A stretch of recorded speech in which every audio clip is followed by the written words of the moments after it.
All Ryan here from Planetary Lapidary, and I have a special episode for you today. Recently on Marketplace, I saw this little mini saw for sale.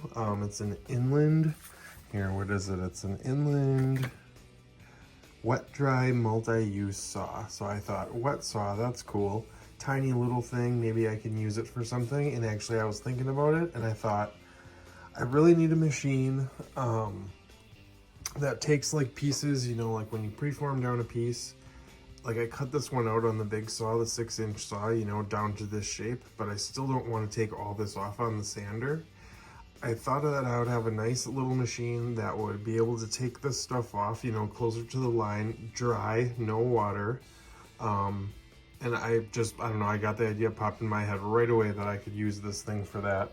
So this thing is pretty used. There was a little bit of rust inside of here. This was the blade that came on it, this tiny little thin curved blade, because you can use it for wood, or you can then, put this stuff on and use it for water.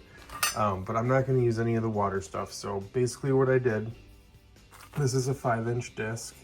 I went a little bit down. I got a 4.5-inch disc with a thick sintered blade. So this whole outer rim here is all sintered diamond. And it's a wet dry blade, so you can use this blade dry. So I thought, awesome, I put it in here,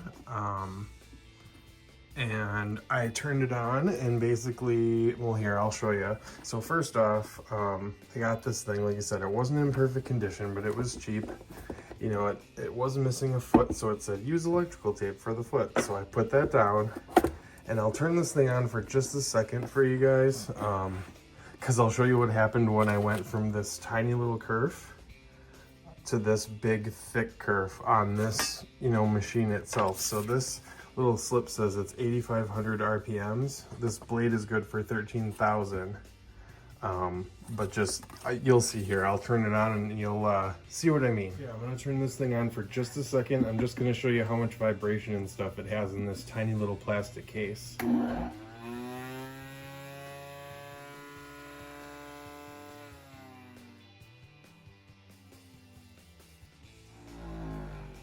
All right, so as you can see, this little case is not, it is strong enough. Like I could probably just clamp this thing down to the bench if I wanted to and use it like that, but I'm not going to. Here, I'll show you what I'm gonna do here. So the first thing I'm gonna do, it is missing that foot. So what I'm gonna do is I'm gonna take off all the other feet, I think, or here, let me get this thing unplugged first off. Okay. So I'm gonna take the feet off, and then what I think I'm gonna do is I'm gonna just make a huge base for this thing out of wood. I have a bunch of oak out in the garage. So I'm gonna make like an oak base that'll clamp to this table, and that'll hold this thing like solid as a rock. So I guess that's where I'm gonna start. I kind of have a vision in my head, but sometimes when I get out there, it switches direction, but I'm gonna go out in the garage and I'm gonna try to just make a big old tanky base for this thing so I can hold it in place. So let's go out there and see what we can come up with.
Okay, so it took me a few days, but I did end up making a base for this thing. It ended up only being 3 pieces. This piece here, the base, the fence piece, and then the front hold down. So what I did was I just made a, I had this 2x2 piece of oak, so I made that as the base. These are 3x3 pieces of oak, and then I countersunk some, they're like furniture hold downs in here. And then what I have, or here, I'll show you. So basically this thing, I took the feet off of, and then you can see there's holes drilled right in there. So this thing fits right in here, solid as a rock. Like I probably wouldn't have had to do anything else. I probably could have just done this and left it. But then what I have is I have this. So this is the fence. So what I have is a knob and then some rubber on the bottom. So that sits right up here like this. And then it just gets screwed down right into the hold downs. So I'm not gonna super tighten it right now, but basically that's how this is holding this down. I have a piece of leather on the bottom of this, so it's not wood right against the plastic. I thought that might, I don't know, be louder or something. And then same thing with this one. This is just the front hold down, so same knob, some rubber washers on the bottom. And this is just kind of like an angled one. So this one just gets held down right like this. So basically 3 knobs, and I can tighten this thing down to the table, and it is like a rock. So here, let me get it totally tightened down here. Tighten these guys down a little bit. And there it is. So I have my fence right to here. It's just above the table just a little bit, and you can see the blade doesn't touch. So I'm really just using this part.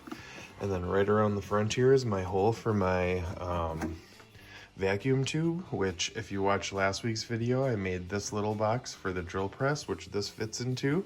So I just made it fit inside of here as well. So all you got to do is just stick that right in there. And then the dust would be shooting right into the hose.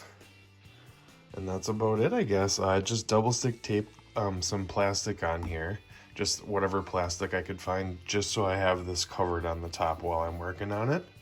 So let me make sure it's all tightened down, and I will show you how it works. Okay, so this thing is ready to go. I am going to do this piece that I showed you at the beginning. So what I want to do is just get closer down to this line, and I just want to see how fast this comes off, or, you know, see if it works at all. It should. But let me get this stuff turned on, and we'll see what happens.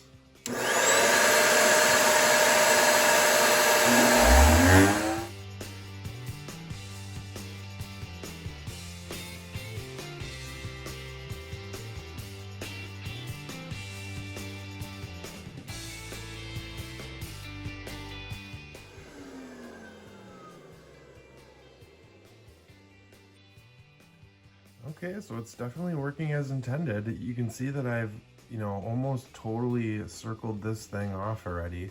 Basically what I wanted this for was when I did draw shapes like this, I still want to stay a little bigger, like, you know, try to get as big as I possibly can. So now I can just shave down until it's like an equal distance away. That's kind of exactly what I wanted. It doesn't seem like it's hot. I could probably drip a drop of water or two on the blade every once in a while, but I think it's gonna be good. It did bog down a little bit if you press too hard, but that's good because then it'll make me not press too hard and, you know, not like stress the machine out. But I think it turned out exactly how I wanted it to. You know, I'll have a nice little preform grinding machine. So, all right, if you like this video, leave a like, hit subscribe if you haven't already. I'll show you guys some pictures of the, you know, how I put this thing together, and we'll see you in the next one. Bye-bye.